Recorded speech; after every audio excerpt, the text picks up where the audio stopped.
Hello, everybody. I'm really excited to share this conversation with you today. I joined a sugar-free group because I like joining different groups to get different perspective and to start planting seeds within myself.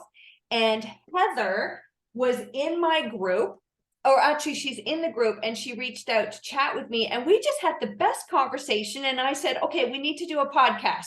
So Heather, welcome. And if you would Hello. Hi, Tanya. introducing our viewers to who you are, what you do, that would be wonderful. Will do. Thanks for having me on your podcast. So yeah, I was in that group as you mentioned. I joined that group to consolidate my own decisions about living with less sugar or no sugar. And that's been a sort of a long bumpy road from perhaps about 2007 when I first overheard someone and realized that sugar is a very powerful substance, and am I aware of its influence in my life? So I joined this very same group to get more support around reducing sugar in my food consumption. Yes, because it is, we were just chatting about, I listened to a podcast this morning, and we've talked about this a lot on the podcast, that I think it's about 74%, but let's just call it 70% of the food that we're intaking these days is ultra processed food. So for an example, something like that is, we used to eat plain yogurt, okay, which I still do. Yeah. But now most people get the diet-friendly yogurt, the sugar yogurt, the fruit-added yogurt.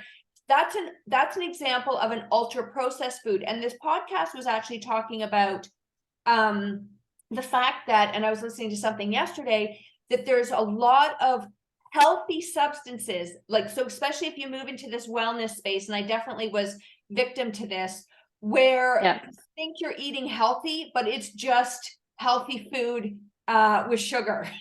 But I've also done that.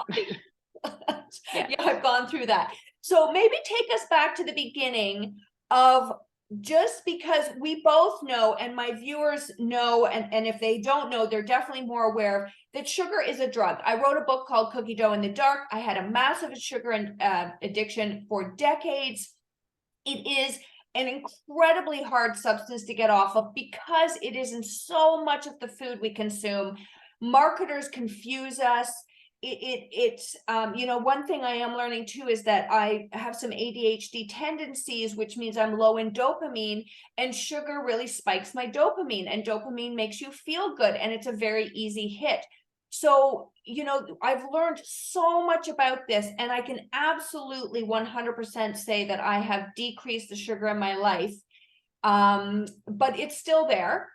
And so I would love to hear what your journey has been like the bumps, the good times, the rock bottoms, just share it all. We want to hear it. All righty. So I would say, like most people, it started off before I can even remember that relationship with sugar when I was very, very young.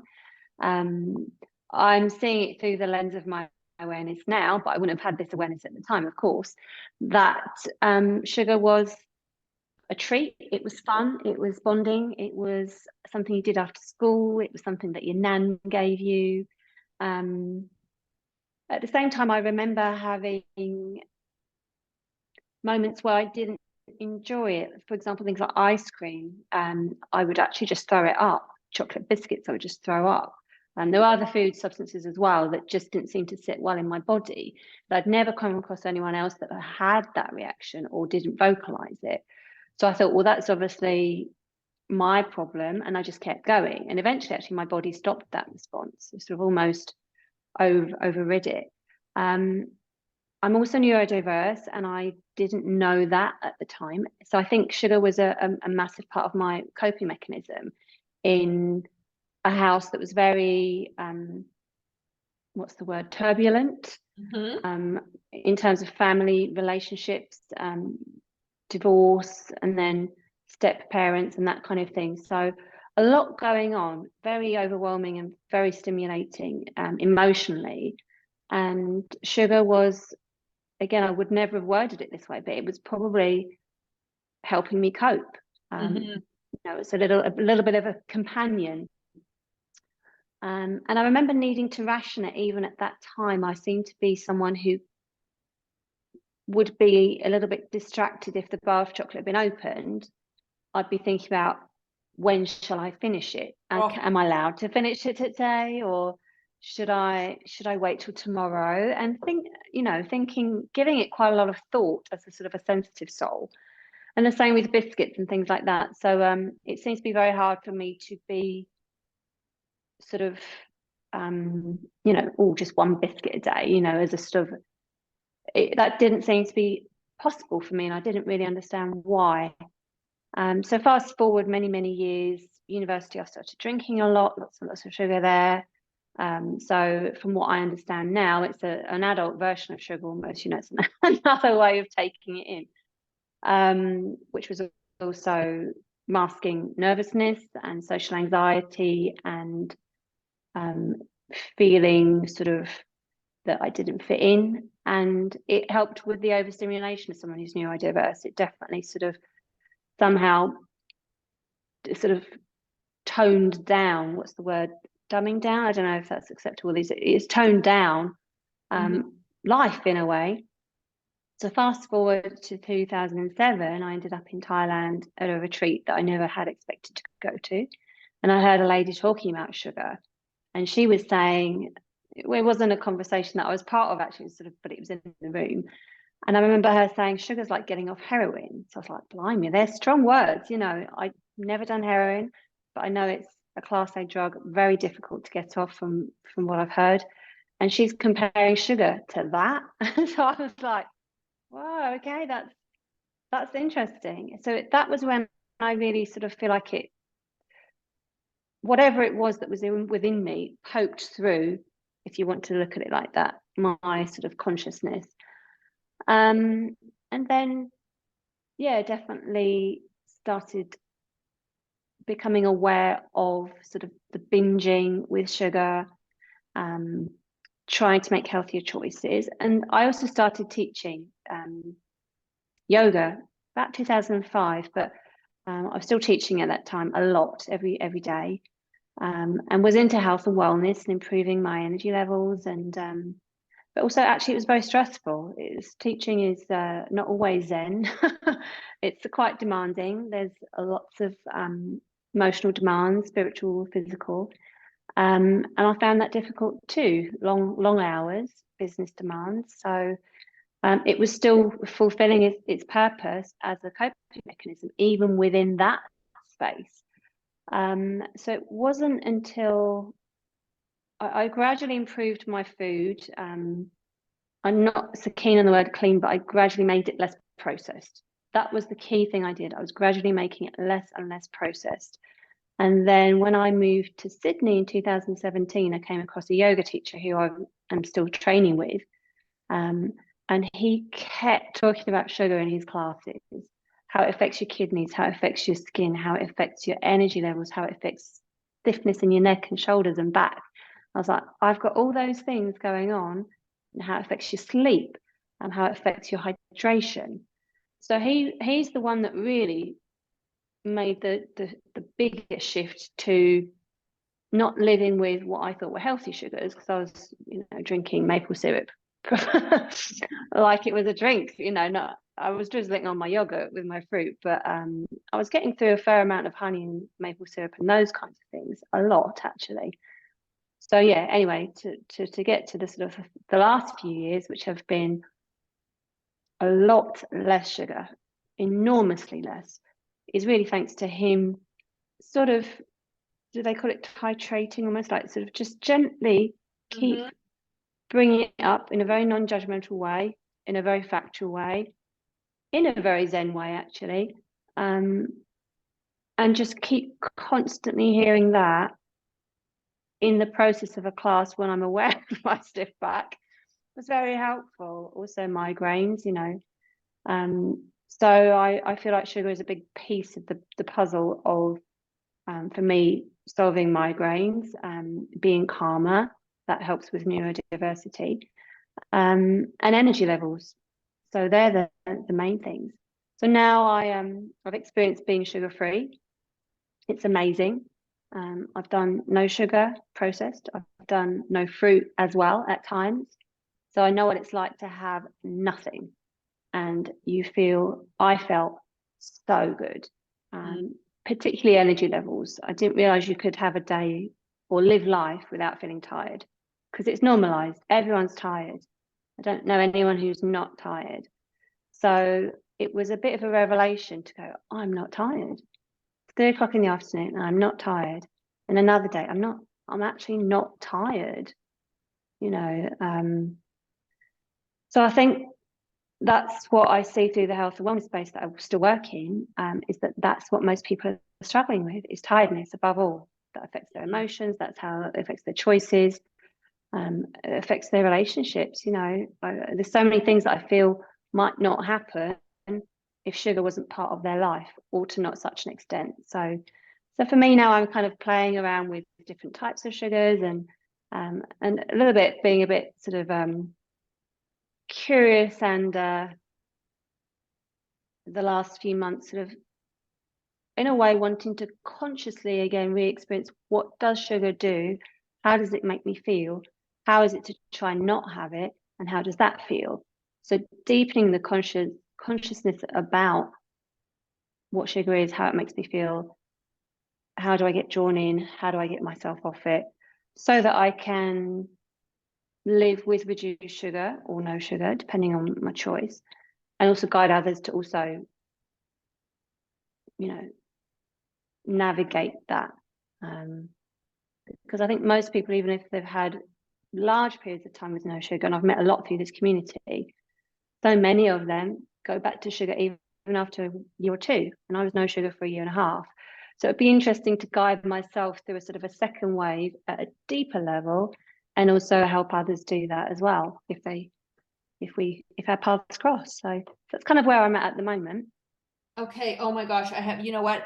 So I feel in my chest some anxiety just talking about this, because which is what before I would have probably eaten now because I couldn't handle the feelings that I'm feeling. But now, going through so many things like you have over the years, I'm like, okay, I'm feeling discomfort in my chest. I'm feeling some feelings of anxiety a little bit, and I know that sugar is not going to fix it. And these are things in my 50s I keep saying to myself all the time.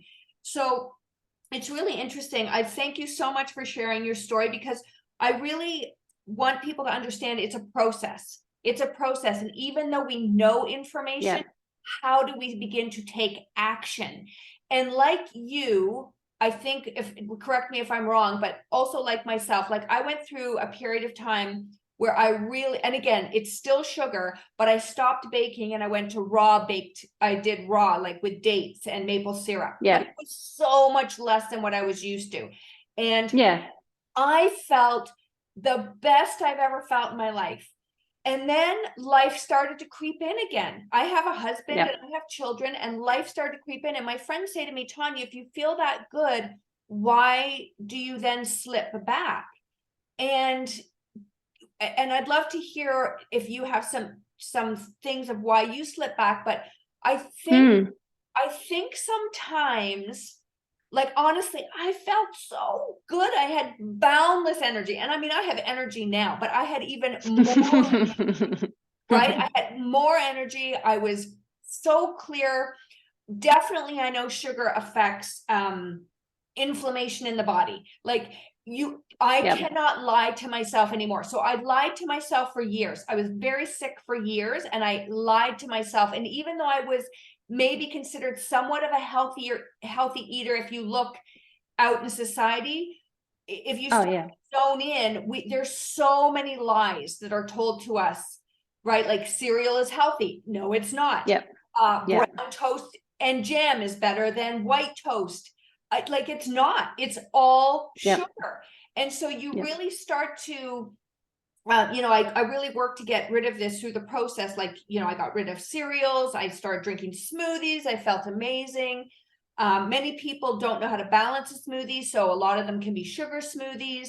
But anyway, that's a different conversation. But I would feel so good. And then I'd be like, why am I starting to not sneak, that's not the word, because I used to sneak. Now I do it in the open. But why am I doing this to myself again when I feel so good without it? Do you have any thoughts about that at all? I sure do. Okay, let's hear them. Yes, I do. Okay, so what I noticed through the last few months where I have been consuming more sugar, so healthy ones. I'm lucky to have a very lovely store around the corner, a whole food store, all organic veggies. They do lovely sugar-free cakes, and I've been playing with them, and they're lovely. And so what I noticed when I was sugar-free was that I had a time in my life when I was single, and I could plow myself into my own interests. I was working 10-hour shifts at least in medical centres. And so because I didn't have the time that I had previously been investing in a personal relationship, I had this really indulgent amount of time really to notice me, notice what I'm feeling, notice what choices I'm making, get better sleep. So I was very clear. I had a lot of clarity at that time around what I was doing. And since I moved back from Sydney last summer, and very quickly actually met my current partner, and I noticed that as my sleep patterns got not quite so good, and I can't blame him for that because actually he's similar to me. We go to bed early and get up early, but you know, sometimes we didn't want to go to bed so early because we were so happy chatting. And then we've had some bumps as well, things that we see differently in life. Luckily, he loves the food I make, so that's a bonus. He also notices actually more than I do how good he feels for it. But yeah, the how to, and I've got a lot more empathy now for all my sugar sort of free friends that are in the community that are doing this with partners and families and kids and everything. Because I've got to be honest, I haven't had that to sort of pull my focus potentially, for want of better words. So yeah, I've definitely noticed that having with this partner, and it's not necessarily that he's a bad influence. He's not sort of saying, "Come on, honey, let's get a pizza, let's get some brownies, and let's do this and that." He's not actually. But yeah, again, that little bit of a sort of a coping mechanism. When I was like, I'm pretty tired, you know, I didn't sleep so well, or we had a bit of a rough day. We just sort of didn't see eye to eye on something. So just enough of those moments sort of fired up a little bit more anxiety maybe than I would usually have by myself. I'd got into a really clear, good place of living by myself and how to be really empowered, and really owning my choices in my day, so to speak. So definitely how to manage this, how to navigate this within a relationship. And like I said, this is one where my partner's not trying to make me have takeout every night or anything like that. More the emotional sort of side of it has definitely pulled. It's just I guess exhausting myself sort of emotionally. So I find I don't mind confrontation. Actually, I think there's a place for being conscious in those moments.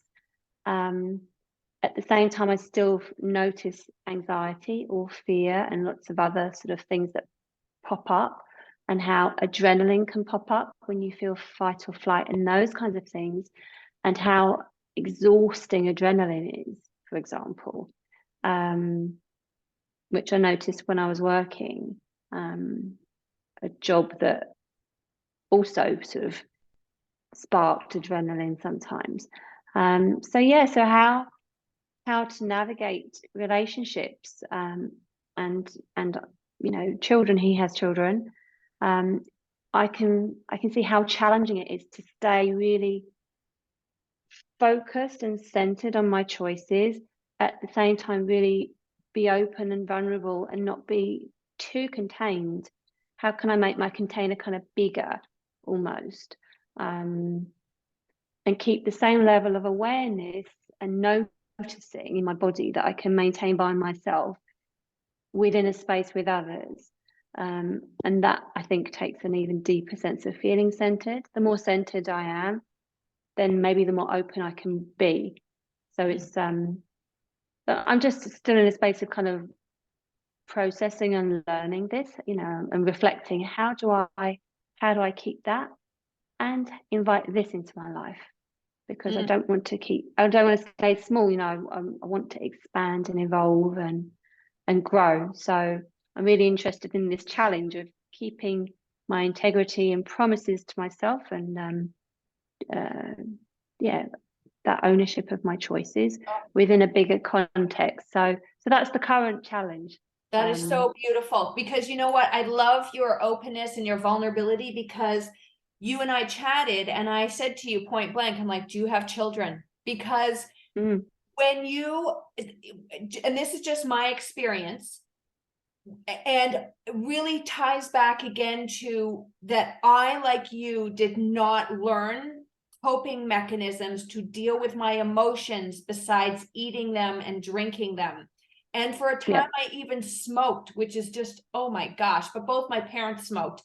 So I basically inhaled cigarette smoke since I was born. But those were my coping mechanisms. I was stressed, studying exams, I'd have a cigarette, I'd have a drink. Kids ticked me off, I'd have a drink, or I would eat. And I didn't know to breathe. And listen, I'm, from the age of 20 on, or 23 on, like, I'm starting to understand fitness in my life, and I've been teaching aerobics, and I start being a personal trainer. And what I always say to my, my members in my Vibrant Living membership, and even to my community, is information is information. It's practicing it, right? It's taking this information, and like you said, how do I sit with this? What skills do I need to learn? What's the next level I need to do? And so when you're on your by yourself, you have more ability to stick to your plan. When you start adding in different energies, it becomes more of a challenge. And it's we don't want to spend our life being alone. And I know from a lot of my friends, they'll be like, okay, Tanya, I'm doing a 15-day cleanse. Like, I'm unavailable for 15 days. And I'm like, but that's not life, right? Like, life is about, how do we navigate going out, being around friends, going to family situations, having conflict with people in our life? Like, how do we start to deal with those feelings, those thoughts, those emotions without just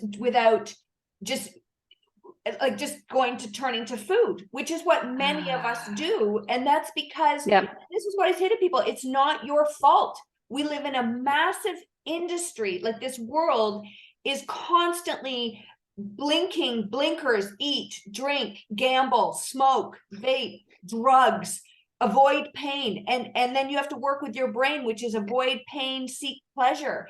So when you start to understand all these things, the first thing I've given my clients permission to do, and myself, is that there's nothing the matter with you. There's nothing the matter with you. There are skills that we have not been taught. We're living in an environment that is heavily promoting us to eat, drink, and not feel discomfort. And we're working with a 10,000-year-old brain that has not got the memo that there is food available at our fingertips, literally now. Any substance we want, we can pick up the phone and it's there. So I love how you have, and of course there are some single people that I know, because I've worked with them, who, no longer have their spouse and they're still struggling. So, it doesn't matter if you have a relationship with somebody else or you haven't healed the relationship with yourself to work through it, right? There's all these things, and you say this word a lot too. It's being that level of awareness of, where do I feel this in my body, and what are some of the things I can start to do to step out of it? Oh my gosh, there's just so much. I'm so pleased you mentioned that thing about it. There's nothing wrong with you, because I think that can't be said enough, that this is bigger than the individual. And I see so many people make it an individual failing and an individual problem.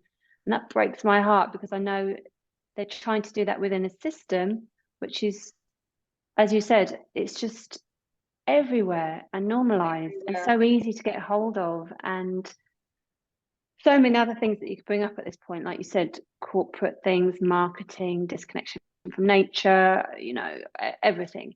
But I think it's so important to keep hearing that message that it's not your personal failing. It's not, because there has been I don't know how you feel, Tanya, but a sort of a move towards taking individual responsibility for our own lives and our choices and manifesting what we want, which I totally I totally. But there's a huge part of me that really feels, yes, that's how this world works. You can take ownership for your choices and manifest. At the same time, we are in something bigger than ourselves as individuals, so that environment does affect us. So yes, I just think that's a hugely important message, that people don't make it such an individual thing, that why can't I do this? And in the group that we're in, there's a lot of people that feel that. I know that for a fact. And the more people I speak to, the more they feel that, why can't I do this? Rather than looking at the system and going, well, the system's not exactly, you know, making it easy. So there's lots of things that need to change in order to facilitate individuals being able to change and evolve with more ease. You know, Yeah. It's tough to do it without the support of the environment and the system. On the back of my book, I have what is more addictive than cocaine, which is sugar. But I also put here, I just wanted to feel normal. I wanted to be happy like everyone else seemed to be, because that's of like the cookie dough in the dark, the shame, the guilt, there's something wrong with me. Why doesn't everybody else, like, why does this seem easier for everybody else? Now, I just read Matthew Perry's book. He was the guy on Friends, and it's about addiction.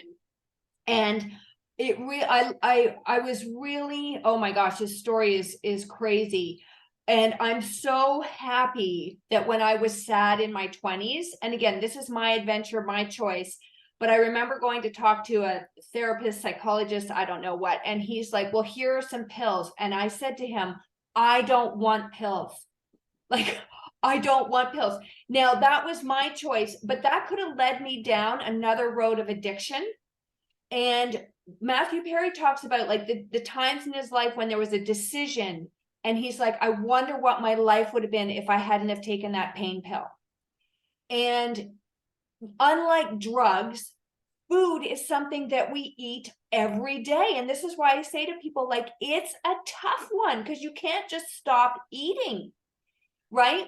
And we definitely have scales of addiction. And I love this line in Matthew Perry's book where he talks about he's hanging out with Bruce Willis, and he says, oh my gosh, I just realized Bruce Willis can drink with me and party. I have an addiction, right? So Bruce Willis can stop, right? But I have to keep going.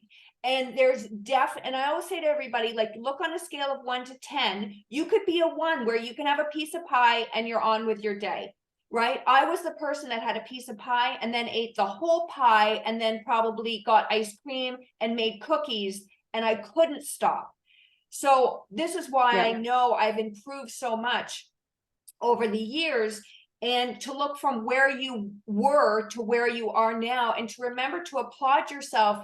And again, to realize I'm working against so many things, because like you said, we've normalized eating sugar, right? Kids are eating sugar for breakfast. We go to birthday parties and it's a sugar orgy. And I fell into that trap too. So I'm not saying like I'm like this, you know, whatever, but I'm just saying it's really challenging sometimes to step back, because people will go, they'll say things like, well, you're no fun, or right, like, oh, you should be drinking, or of course it's a kid's birthday party, there's supposed to be lots of sugar, like it's not normal, right? People think you're weird if you don't put sugar in a loot bag or whatever. So this is what I mean by how normalized we've made it, and it's killing us.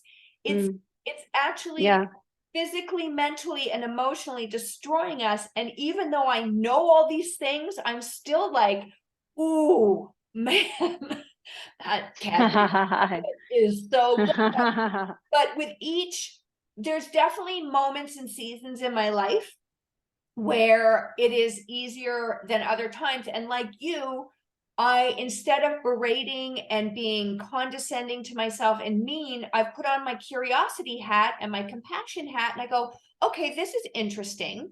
Why am I feeling this? So I just did a podcast. I ate like 14 very large ooey gooey cookies over the course of like 3 or 4 days when I was in Puerto Rico. And I share these stories because everybody thinks I'm perfect, and I'm not perfect. I'm a human and I'm a work in progress, right? Yeah, And yeah, I get a lot of that. yeah, the reason I ate these cookies was because I was in the week before my period, which is when you have extreme cravings for carbohydrates. And yes, if I was a better person, and I don't even like saying that, but I'm just being a little, whatever. I would have had sweet potatoes and kale and Swiss chard and some rice and some healthy carbohydrates. But those cookies, they were in my environment, and it is like my kryptonite. It is like my Yeah. And so I had these cookies, but I say to people, then I had my period and I didn't want the cookies. So that is really important to understand about yourself, like your hormones, where you are in your cycle. And then maybe next time I can get a little bit better about it, right? And yeah. And what you said about being in a relationship, if you're like, ooh, that just got me. Now, maybe before that got you would have led to a tub of ice cream, but now you're like, ooh, that just got me. Okay, I'm going to breathe. I'm going to do some yoga. For me, I get on my roller. So now this is how you and I are getting, less entrenched in the sugar ditch. Yeah. But this takes time. And so when everybody's like, this all or nothing thing, it can work for some people. But a lot of us, it's shifting and shifting and shifting and realizing not if we make a mistake, quote unquote, there's nothing wrong with us. It's just, okay, let's just dig into what just happened to me. How am I feeling? So that's like, that's your journey. You are compared to what you were like in 2007. I always say 2007. 7, you were unaware of sugar. Like, even though you knew about totally, hit a new level of awareness where you're like, okay, there is definitely a correlation between sugar and how I'm feeling mentally, physically, and emotionally, spiritually, energetically.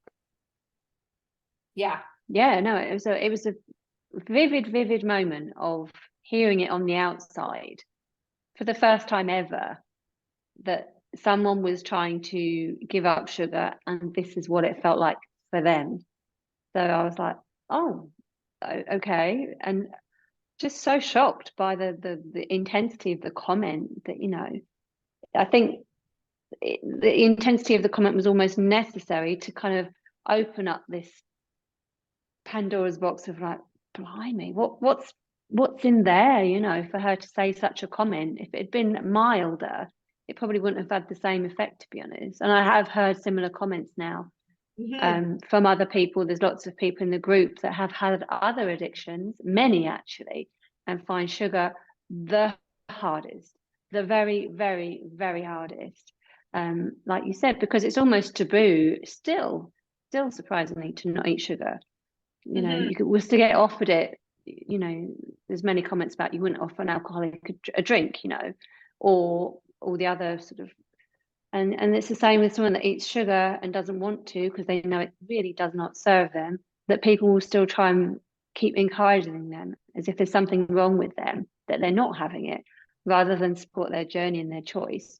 So it does seem, as you said, much harder because it's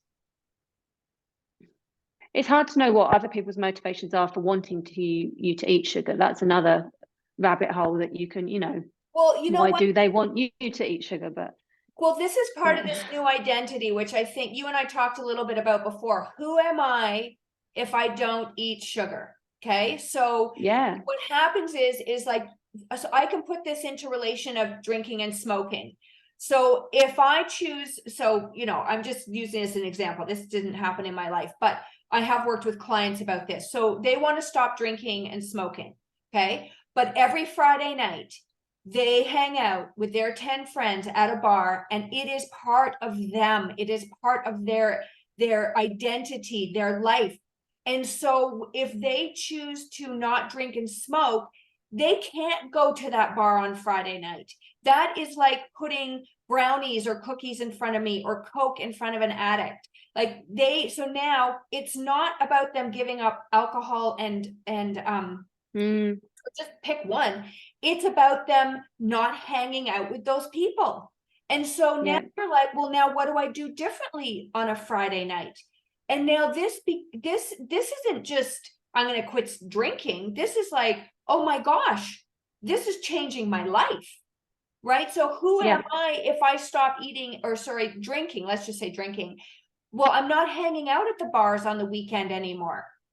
Right? And so who am I without sugar? Like, who am I if I don't have sugar? Well, I'm still going to go out for dinner, but now I'm not having, you know, if I choose, I mean, alcohol basically is sugar, but so it depends on what sugar you want to, you know, you can make all these rules. You can justify anything, but say it's just like, you sure can. You sure can, right? So maybe it's just like, I'm not going to eat the bread and I'm not going to have dessert. Okay. So maybe that's your tippy toe experience into it. But it does change if you have a very social life and you're choosing not to partake. Like, you go to churches and the potlucks, like this, I worked with a client with this, the potluck table is just a sugar smorgasbord. So I know. Right? She still wants to go to church, but now she's got this beacon of just like, how do I resist this? And so I know what you resist gets stronger. So it's learning to not have that resistance. It's learning to, I think, be educated and empowered that how you feel after you eat this, you have to tap into that to delay some gratification. And so this is, you and I have talked about this. This is why I can't rip the Band-Aid off totally, is because I am working through a lot of these issues. Like, how does that feel to, you know, I'll just tell you one thing about the bread basket now, is that if somebody has some bread, I'm like, is it worth eating? Like, is it a 10 out of 10? Like, is it a 15 out of 10? Because if it's not the best bread you've ever had, I don't even need to eat it. So like, that's kind of some of the things I do. And I've also, you know, have an amazing freebie called 5 Hacks to Cut Your Cravings, because some of the things are learning how to minimize the blood sugar roller coaster. So when you understand blood sugar in your body and you start to apply these hacks first, you begin to lessen your roller coaster ride, and then sugar actually just starts to disappear as opposed to you resisting it. Right. And that's very different. I've experienced that. Yes. Right. So that mindset shift of, or sorry, that blood sugar shift in your body. The other one you mentioned was sleep. If you are tired, your body wants sugar. So now we have to back up the bus and we have to say, okay, forget about food for a little bit. Let's get your stress and your sleep sorted out. And then we can deal with sugar, because most of the time it will look after itself. So, you know, there's lots of different ways you can approach this. Many. There are many. There's an interesting thing that came up in my mind. I'm very visual. So when you were talking about environment, really, when I was in Australia, I did a bit of a road trip by myself out in the bush. So I went off road and all sorts of things. And I wasn't sugar free at that point. This was quite a few years ago, maybe 2019, 2020. And at that time, I remember my sugar craving, or even my thoughts about sugar, really dropped off. They were practically non-existent. So just being out in nature every day, camping, I was like, don't even think about sugar. So again, that, where do we get our energy from? You know, so I'm getting a lot of support and a lot of energy from nature, and very not only energizing but relaxing at the same time. It's like Tai Chi and yin and yang. Nature has that balance of yin and yang, and that's exactly what it felt like. It was the right amount of stimulation. It's alive and full. At the same time, nature's so calm and soothing and slow. It's bursting all the time, yet it's so slow. So when I was on that road trip, I remember sort of looking in the back of the boot of my car, what I'd got in there. I've got a camping stove and stuff, and just thinking, there's no sugar in here. And I haven't even noticed, I haven't even been thinking about it. So again, it's to do with so many things, environment and how do we resource ourselves, and where do we get our energy from? Because all I think we ever want is energy. All we really ever want is to survive at a really basic level. We want to thrive and be happy and evolve and grow and all those deeper things. But on a really basic level, many philosophies are we're just trying to survive actually. And the more we have energy, the less we think about, am I surviving? Or now I can thrive. That's covered. But yeah, anyway, I just got that visual of looking in the back of the boot of that car. Well, you know what? Out in the bush. We've been taught that food gives you energy, which is a lie, because not all food gives you energy, right? No, and take it. the other thing is that many of us have, a lot of us have more fat on our body, and fat is a huge energy store, but we're not even shifting into that energy because we're stuck in this sugar state. So I have, like, episode 8, we talk about sugar versus fat burner. And I said, many of us are stuck in a sugar burning state. We can't even tap into the fat that we have on our body for energy. And so, in the States and in Canada, 88% of people are metabolically inflexible, which means they are a ticking time bomb for prediabetes, diabetes, Alzheimer's, heart disease. And we're not taking it seriously enough to be like, okay, what's one simple change? And this is why I'm really promoting my, 5 hacks right now, because we have got to pull down those blood sugar levels. And then when you talk about, I just did a podcast on how rolling changed my life. I was stuck in fight and flight for years. So I love the analogy used: when you were alone, you got that time to get into your parasympathetic nervous system, that rest, digest, heal, that calmness. And so many of us are stuck in this fight and flight. And so sugar is feeding that adrenaline, that dopamine, right? Because we're just stuck on this vicious cycle. So I think that's really important to understand. The other thing is that mitochondria are where we get our energy from. And many of us are not tapping into our mitochondria properly. That's a whole other episode we can talk about. Yeah. Right. And so yeah, how do we shift into that? I'm going to save that for later, unless you have some words on there. But also, finally, what I work with my clients right now is a lot of us have put, if you think about a pleasure bucket, a lot of us have food in our pleasure bucket, right? So, but what else is in your pleasure bucket? And so many people feel guilty about taking time to read, to have a bath, to walk in nature, because they're not being a caregiver, or they're not giving to other people and doing. So we have this, like, this is what I mean about these mental shifts we have to take, is like, what else is in our pleasure bucket?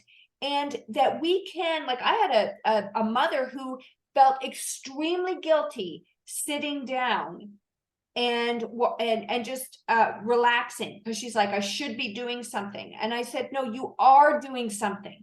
But we had to work through a lot of this stuff, because if she was sitting down, she felt she had to eat, because she just had this connection. And so you're really unwiring so many of our habits, our thoughts, our beliefs. And this is why I love having these conversations, because without it, you don't have the awareness that you're running on programming. Your environment is a trigger. Your hormones are a trigger, right? And so now you can start to sit back and go, okay, let's just have fun with this. And this is what I really promote in my membership, is to have fun, not dread. Have fun, yeah, compassionate and curious, and explore these different things. So, yeah. but Well you said. and I, like, the rolling, for example, I didn't realize I was stuck in flight and fright and freeze. I did not know that. I have no idea I Yeah. was stuck in a sympathetic nervous system state until Mm. I laid on my roller, and over a course of a few months, I went, I'm not craving as much food, like sugar. And I went, oh my gosh, Yep. what's going on? And that opened up the door for me to really start discovering, and I made a whole roller program and all this kind of stuff. And I'm like, I need to share this information with people because it's important. So, and that's your beacon of light in this world too, doing the same thing. Thanks, Tanya. You're welcome. But yeah, so you can feel some of that I'm talking about. Oh, everything you're saying, absolutely. Yeah, definitely. And there's, like you said, there's so many tangents we could go off on. There's so many, each little one of the sort of topics we've talked about again is another a whole episode really. Yeah. That is really valuable. Yeah. You know what I will say, and I love this line and I use it in my membership, don't minor in the majors. So don't, I'm going to flip this around 2 times. Don't minor in the majors. So the majors are getting your sleep, your stress, movement, and eating. Like those are majors, right? But not dieting. That's like a minor, because so many people major in the minors, right? And they're like, Yeah. okay, what kind of I'm trying to think of something. I can't even think of something right now, but a diet. Sleep is a great one. What's that? Sleep is a great one. Oh yeah, that would be a major, but a minor. Yeah. A lot of people are dieting. To me, that's a minor, right? That is a minor because it's not the whole picture, right? And so it's like, should I have gluten-free cake or a normal cake? I'm like, it doesn't really matter. To be honest, it doesn't really matter, because they're still going to raise your blood sugar levels. They're still going to keep you addicted to sugar. That's what I'm talking about. Like people are like, oh, right. And so they're spending a lot of time eating gluten-free cupcakes. I mean, I've had this with clients. They're like, oh, I went and I got gluten-free cookies and gluten-free cupcakes. And I'm like, okay, but that's not fixing emotional eating. That's not addressing why you're craving, why you're right. Yeah. So that's the what attention is in slightly the wrong place. Yeah. It creates a short-term sense of I'm doing well, which is great. We need that almost that can be a dopamine hit, I've done something really good, but it's just if you just shift your focus and your attention to the majors, that's when you're going to get the real breakthroughs and you're going to really sort of feel the changes within you. Yes. Yeah. And listen, I've majored in the minors, so that's why I can talk about it. Same. Right? And I know when I'm doing it. I know when I'm doing it. It's not so and everybody sleeps. Oh, sleep. That has nothing to do with anything. Oh my gosh, sleep is massive. Anyway, we could go on and on and on and on, and perhaps we do another episode on something else. But let's finish up. If there's anything you'd like to chat with me about, like anything just to finish, put a bow on this episode, and just let people know, where you are if they want to reach out and connect with you. Lovely. Thank you, Tanya. Oh, it's hard to know what to pick. There's, like you said, it's such a juicy conversation that you can talk about in so much depth. And I really, really, really want people to know again that it's not their individual failing, that there's so many things to this, and that it is a bumpy road, that all of us have been up and down more times than you can ever imagine, that you're not the finished article, like you said, we're all still sort of working our way through and processing and getting to know ourselves better and better at a deeper level as to why do I behave the way I do? Why am I influenced the way I do? And the tipping point is, I think, what you said a moment ago, is when you tip from dread to joy and actually going, oh, actually, there's actually some fun in here, this is quite enjoyable. Actually, maybe that's why I'm here. That the problem becomes actually not a problem anymore. It's still challenging and not always enjoyable, but just changing the lens with which we view things, that we're not always looking for enjoyable or unenjoyable, that we can take those labels of this duality of the way we look at things and go, this is, like you said, put on your curious hat and go, this is fascinating actually. Oh wow, there's so much to sort of to enjoy here about this process when you're not quite so attached to the outcome. And definitely, I think for me, not so worried about what people think of me, or that I'm being observed, or all those kinds of things. So yeah, just being a little bit more. I hear this a lot now in the space that I work in yoga and embodiment and somatics and pleasure. I'm in a women's group every week about pleasure and what is pleasure and how to have pleasure, and do we make time for pleasure, you know.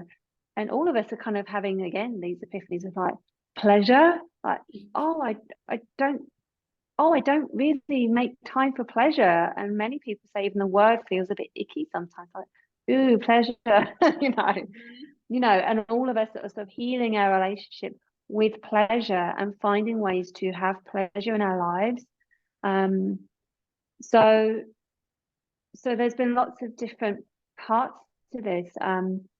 But yeah, that tipping point of it becoming joyous and a wonderful source of curiosity, and it feels like it comes full circle about being about nature.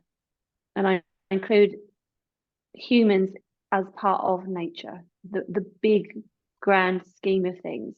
So yeah, jumping into the side of it being intriguing, and the my yoga teacher talks about refining your energy. So the more you refine your awareness and the more you refine your noticing, it becomes this sort of fineness becomes even more fascinating. Like the more you look at a spider's web or a flower or the clouds, so it almost feels like, I'm not, even in this journey, I'm not separated from nature. Does that make sense? There's something that makes this part of that too, not something that shouldn't be happening or doesn't have a place here.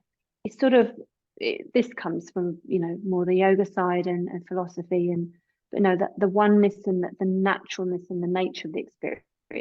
And I think getting to that place, it takes time, but it feels like a different experience, even when it's not going so well, in inverted commas. I think, just to reiterate again, because I know a lot of people who have troubles with eating, they're overweight, or they're just overeating, feel alone.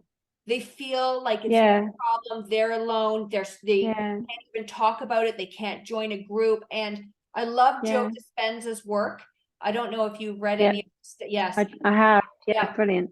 And I'm telling you, when you understand that you are chemically addicted to feelings, and that we live in this world that says, oh, everything should be easy and you should always be happy. No, there is pain. So just for you, what you said, you are one with nature. To start expanding yourself a little bit can feel very scary.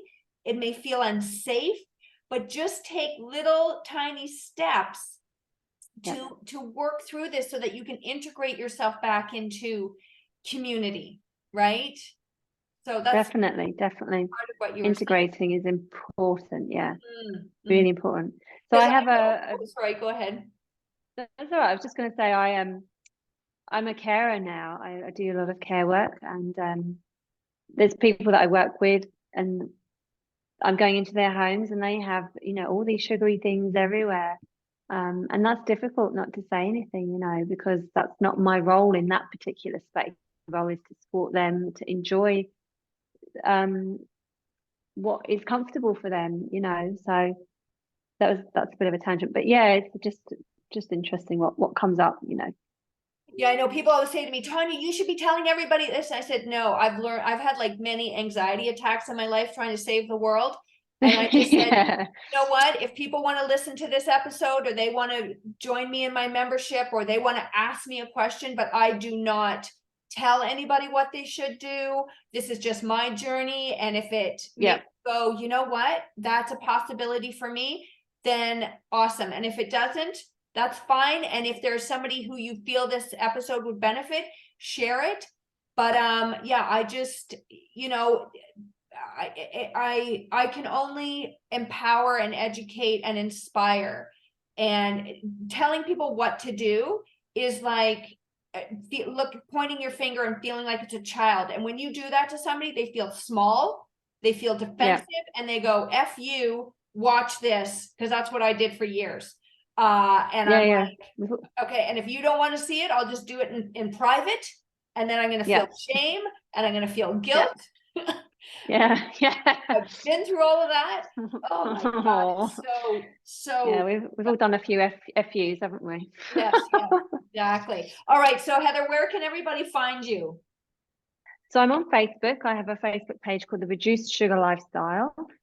It's a fledgling Facebook page. So I've been posting sort of privately, actually, just to get used to posting. It's kind of new for me. So that's on there. I do coaching online, and I teach in Yorkshire. So I teach at 3 locations: Ilkley, Berlin, Wharfdale, and Skipton, and do group classes. This is yoga, tai chi, and sort of breathing and meditation, as well as coaching. And I'm a therapist, so I do lots of different things. But this thread of sort of sugar comes up very often, and not normally for me, actually. More and more people are kind of mentioning it as part of what they'd like to change in their lifestyle. So it sort of just comes up one way or another. So whether it's through classes, private sessions, Zoom, even massage, it still seems to sort of crop up more and more these days. So it's definitely a big part of my work now. Yeah. Thank you. Thanks for having me. From the UK. Yes, I am. Lovely. I love your accent. My mother's British. Thank you. I used to have a bit of an accent, but I've let it go.